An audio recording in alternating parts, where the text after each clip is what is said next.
Oke, assalamualaikum warahmatullahi wabarakatuh. Teman-teman, terima kasih sudah menyaksikan video ini. Jadi hari ini Ibu akan menjelaskan bukan tutorial ya, instruksi tugas UAS kalian. Jadi sebelum kalian mengerjakan tugas UAS, mohon disimak baik-baik video kali ini karena ini langsung berdampak kepada cara kalian mengerjakan tugas UAS nanti. Jadi teman-teman,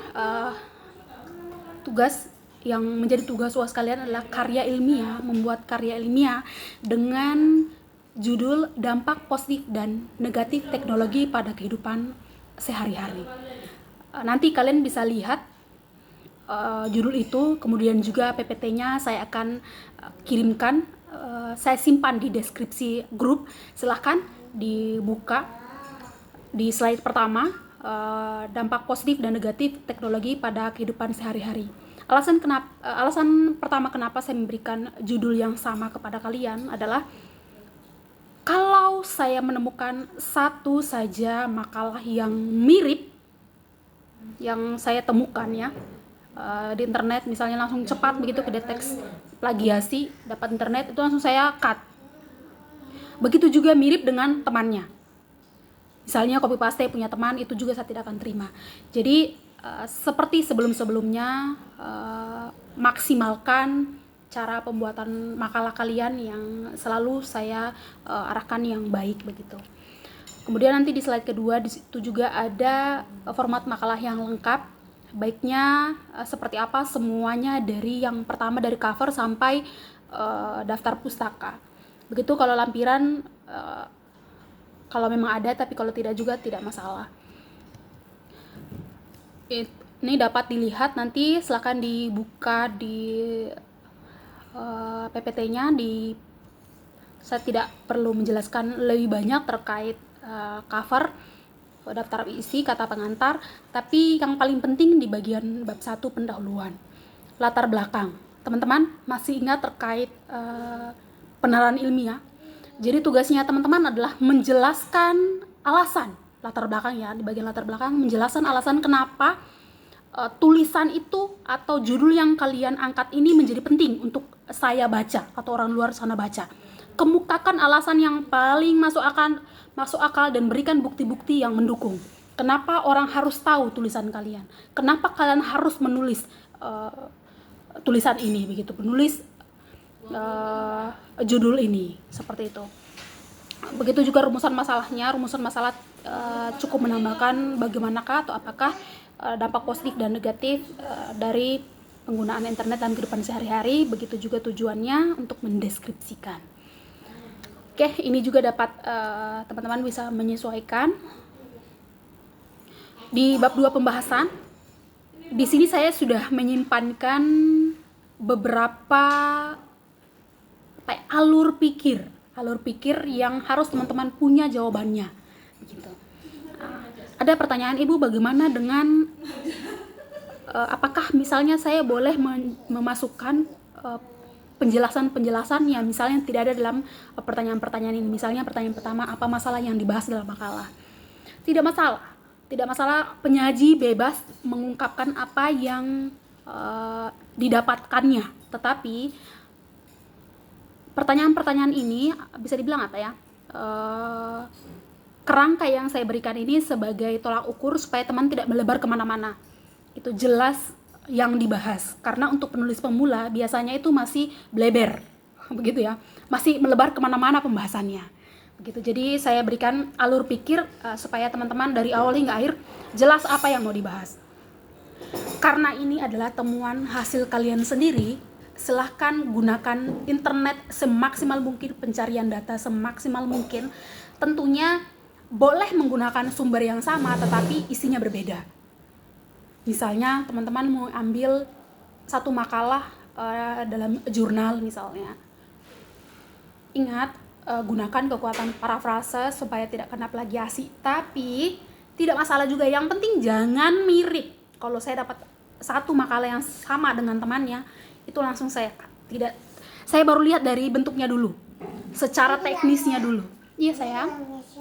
Ya, gelangnya kakak Isya. Bukan, ini gelangnya Alifa. Iya, penting ngajar dulu ya. Jadi saya temukan satu tulisan yang mirip sama temannya secara teknis dulu. Oh ya, tadi saya berbicara tentang secara teknis. Jika tampak luarnya makalahnya sudah berantakan, itu mungkin saya langsung memberikan nilai rendah untuk teknis penulisan, karena setiap pertemuan saya selalu menegaskan bahwa bahasa Indonesia, pembelajaran bahasa Indonesia kalian kenapa diberikan di semester 1 untuk menegaskan penulisan makalah yang baik gitu ya. Teknisnya nggak boleh salah-salah lagi. Kemudian juga secara substansi. Nah, ini kan tadi substansinya yaitu dampak positif dan negatif penggunaan internet dalam kehidupan sehari-hari ya. Jika satu saja pertanyaan kalian sudah bingung, mesti buka makalahnya dulu baru kalian jawab, berarti sudah fix itu bukan kamu yang kerja. Kalau kamu yang kerja, pasti kamu langsung tahu. Misalnya kamu tulis apa dalam sini gitu. Kenapa kamu mesti menulis ini? Oh iya Bu, berdasarkan saya temukan begini. Oke, fix. Saya tidak akan pernah bertanya lagi lebih lanjut karena saya langsung tahu bahwa ini dikerjakan oleh mahasiswa. Begitu ya. Diperhatikan baik-baik isi dari pembahasan. Oke, itu tadi terkait dengan teknis penulisan tugas.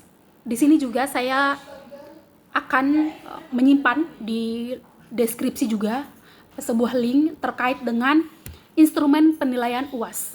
Jadi teman-teman, saya saya simpan nanti di deskripsi grup instrumen penilaian UAS. Jadi silakan dibaca baik-baik